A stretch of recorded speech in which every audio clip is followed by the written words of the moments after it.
एक गांव में फजलू नामी किसान रहता था। वो सुबह से शाम तक खेतों में काम करता रहता था। वो बहुत मेहनत से अपनी फसलें उगाता था, मगर जब फसल पककर तैयार हो जाती तो गांव का चौधरी इसकी सारी फसल इससे ज़बरदस्ती ले लेता और इसे थोड़ा सा हिस्सा दे देता। फजलू और इसकी बीवी की बड़ी मुश्किल से गुजर बसर हो रही थी। एक दिन फजलू खेत में खुदाई कर रहा था। बेख्याली में वो ज्यादा जमीन खोद गया। अचानक ही उसे ऐसा महसूस हुआ कि जमीन के अंदर कुछ है। उसने बड़ी मुश्किल से वहां से एक संदूक निकाला।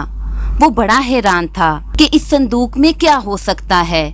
उसने संदूक जैसे ही खोला तो इसकी खुशी की कोई इंतहा ना रही, क्योंकि वो संदूक हीरे और जवाहरात से भरा हुआ था।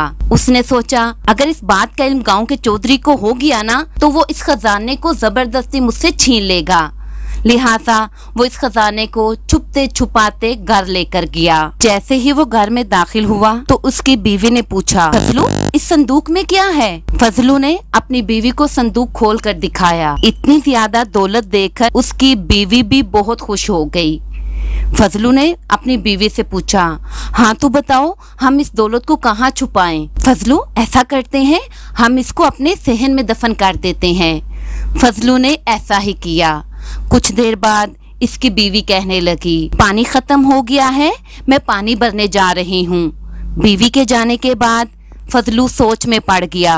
वो अपने दिल में कहने लगा कि मेरी बीवी इस खजाने का जिक्र कहीं दूसरी औरतों से न कर दे, और अगर इस राज का इल्म गांव के चौधरी को हो गया तो वो जबरदस्ती ये खजाना भी मुझसे छीन लेगा। ये ख्याल आते ही फजलू उठा और हीरों से भरा संदूक सहन से निकाला और घर से बाहर एक खुफिया जगह में दफन कर दिया और वापस घर आ गया। जब वो घर आया तो उसकी बीवी अभी तक घर वापस नहीं आई थी। रह रहकर उसको ये ख्याल सता रहा था कि कहीं उसकी बीवी इस राज के बारे में किसी से जिक्र ना कर दे। सोचते सोचते उसे एक तरकीब समझ में आ ही गई। जब इसकी बीवी घर आई तो उसने संजीदगी से उसकी तरफ देखते हुए कहा, चलो कल हम जंगल से मछलियां पकड़ कर लाएंगे। बीवी ने बहुत हैरान होकर फजलू की तरफ देखा। लगता है फजलू, खुशी से तुम्हारी मत मारी गई है। भला मछलियां, और वो भी जंगल से? फजलू मुस्कुराकर बोला, कल जब तुम जंगल जाओगी ना तो खुद ही देख लेना। अगले दिन फजलू सूरज निकलने से पहले घर से निकला और गांव के मछेरे से बहुत सारी ताज़ी मछलियां खरीद लाया। इसने तंदूर की रोटियां भी खरीदनी और जंगल की तरफ चल पड़ा। वहां एक जगह देखकर इसने मछलियां जमीन पर फैला दी और कुछ आगे जाकर दरख्तों पर रोटियां लटका दी। ये सब काम करके वो घर वापिस आ गया। तो क्या देखता है, इसकी बीवी अभी तक सो रही थी। जब सूरज निकला तो फजलू अपनी बीवी को लेकर जंगल की तरफ चल पड़ा। इसकी बीवी ने जब जमीन पर मछलियां पड़ी हुई देखी तो हैरानगी से फजलू से बोली, फजलू देखो जमीन पर मछलियां, और फटाफट अपनी टोकरी में मछलियां इकट्ठी करने लगी। आगे जाकर क्या देखती है कि दरख्तों पर रोटियां लटकी हुई हैं। तो फजलू से दोबारा बोलने लगी, फजलू देखो दरख्तों पर रोटियां लटक रही हैं। तो फजलू ने कहा, तुम्हें नहीं पता, यहाँ रोटियों की बारिश होती है, कुछ रोटियां दरख्तों पर अटक जाती हैं। फजलू की बीवी बड़ी हैरान हो रही थी। फजलू और उसकी बीवी के दिन फिर गए थे। अब वो पहले से ज्यादा अच्छा खाते पीते थे। थोड़े दिन बाद हर तरफ ये बात जंगल की आग की तरह फैल गई थी कि फजलू के हाथ कोई खजाना लग गया है। फिर भला ये बात गांव के चौधरी से कैसे छुपी रह सकती थी? पहले इसने फजलू की बीवी को और फिर फजलू को अपने यहाँ बुलवाया। फजलू जब चौधरी के पास गया तो चौधरी ने कहा, फजलू क्या ये सच है कि तुम्हें खजाने से भरा हुआ एक संदूक मिला है? फजलू ने हैरत का इजहार करते हुए कहा, चौधरी साहब ये तो बिल्कुल झूठ है। चौधरी ने गरज कर कहा, फजलू झूठ मत बोलो, तुम्हारी बीवी मुझे सब कुछ बता चुकी है।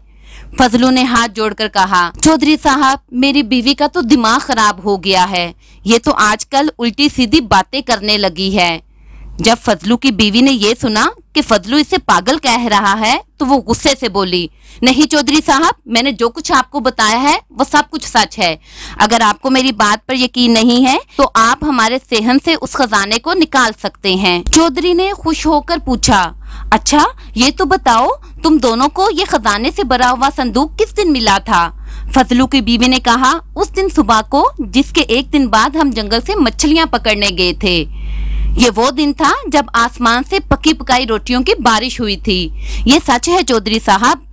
चौधरी फजलू की बीवी की बात सुनकर हंस पड़ा और मुस्कुराते हुए अपने साथियों से कहने लगा, लगता है फजलू की बीवी का दिमाग वाकई ही फिर गया है, कैसी उल्टी सीधी बातें कर रही है। गांव के चौधरी ने अपने खादमों को हुक्म दिया कि जाओ फजलू के घर और जाकर खजाने का पता लगाओ कि वाकई ही ये बात सच है कि झूठ। खादमों ने सारा सहन खोद डाला, मगर वहाँ इन्हें कोई खजाना नजर न आया। खजाना होता तो उन्हें वहाँ से मिलता ना। वो सब मायूस वापस चले गए। यूं चालाक फजलू ने अपनी अक्लमंदी से ना सिर्फ जालिम चौधरी के जुल्म से अपने आप को बचा लिया, बल्कि अपना खजाना भी उससे बचा लिया।